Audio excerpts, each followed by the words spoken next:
ওং নমঃ ভগবতে বাসুদেবায়।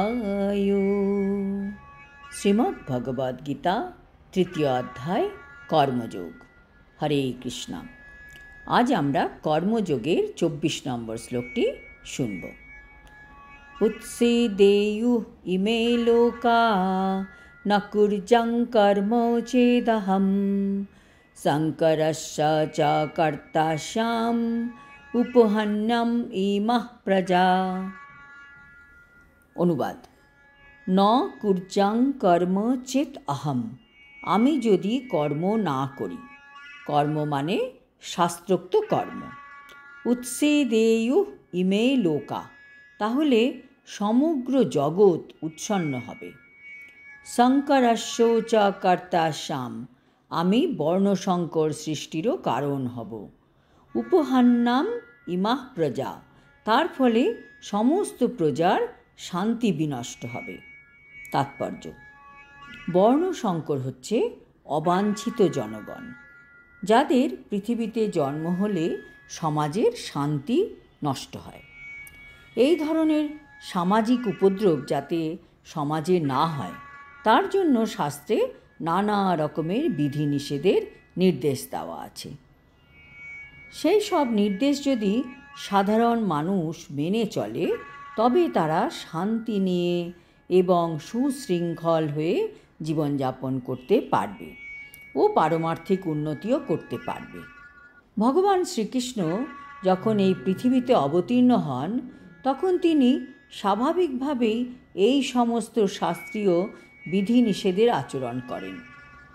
আর ভগবান এই ধরনের গুরুত্বপূর্ণ কার্যকলাপের মহত্ব ও প্রয়োজনীয়তার সংরক্ষণও করেন।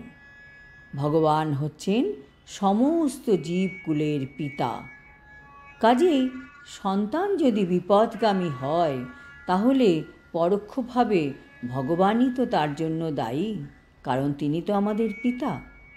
তাই যখনই সমাজে এই রকম শাস্ত্রোক্ত বিধিনিষেধের উল্লঙ্ঘন হয়, তখন ভগবান স্বয়ং পৃথিবীতে অবতরণ করেন এই সমাজের সংশোধন করার জন্য। তবে আমাদের জীবদের মনে রাখতে হবে যে যদিও ভগবানের পদাঙ্ক অনুসরণ করাই আমাদের কর্তব্য, কিন্তু ভগবানকে অনুকরণ করা কোনো অবস্থাতেই আমাদের উচিত নয়। অনুসরণ করা আর অনুকরণ করা কিন্তু এক জিনিস নয়। ভগবান তার শৈশবে গোবর্ধন পর্বত তুলে ধরেছিলেন, কিন্তু আমরা ভগবানকে অনুকরণ করে কি গোবর্ধন পর্বত তুলতে পারব? কখনোই না। কোনো মানুষের পক্ষেই তা সম্ভব নয়। আমাদের তার উপদেশ পালন করতে হবে। কিন্তু কখনোই ভগবান যা করেছেন আমরাও তাই করব, এটা ভাবা উচিত নয়। শ্রীমদ্ ভাগবতে বলা হয়েছে, আমাদের কর্তব্য হচ্ছে ভগবান এবং তার শক্তিপ্রাপ্ত ভক্তদের উপদেশ অনুসরণ করা। তাদের উপদেশ যদি আমরা মেনে চলি, তবে আমাদের সর্বাঙ্গীন মঙ্গল হবে। যে কোনো বুদ্ধিমান মানুষ এই উপদেশগুলি মেনে চলার সব সময় চেষ্টা করে। আমাদের সব সময় সতর্ক থাকতে হবে যাতে আমরা ভগবানকে অনুকরণ না করি। যেমন দেবাদিদেব মহাদেবকে অনুকরণ করে বিষ পান করা আমাদের কখনোই উচিত নয়। সূর্য ও চন্দ্রের গতি যিনি নিয়ন্ত্রণ করছেন, সেই ঈশ্বরকে আমাদের ক্ষমতাবান বলেই মনে করতে হবে। দেবাদিদেব মহাদেব বিষের সমুদ্র গলাধ্যকরণ করেছিলেন, কিন্তু কোনো সাধারণ মানুষ যদি এই ধরনের বিষের এক কণাও পান করে, তার মৃত্যু অবধারিত। মহাদেবের অনেক ভণ্ড ভক্ত আছে যারা গাঁজা এবং অন্যান্য মাদকদ্রব্য পান করে।